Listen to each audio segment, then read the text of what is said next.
అసలు ఈ కేసు ఎవరు ఈ స్కెచ్ చేశారు, ఏ నేరమైనా సరే దీనికి ఆద్యులు ఎవరనే దగ్గర మొదలవుద్దండి. అట్లా కాకుండా ఆ చివరి నుంచి మొదలైంది.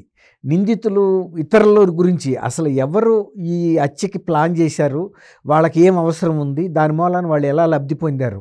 తర్వాత ఇంకోటి ఏంటంటే ఈ కేసులో సుపారీ కూడా ఇచ్చారండి, 40 కోట్ల రూపాయలు సుపారీ. కాబట్టి మరి ఆ సుపారీ ఇవ్వాల్సినంత అవసరం ఎవరికి ఉందనేది కూడా చూడాలి. తర్వాత ఈ కేసు ముందు ఎవరికి తెలిసింది అసలు ఈ హత్య అనేది, హత్యని తప్పుదోవ పట్టించడానికి గల కారణాలు ఏంటి, వాళ్ళకున్న ప్రయోజనాలు ఏంటి.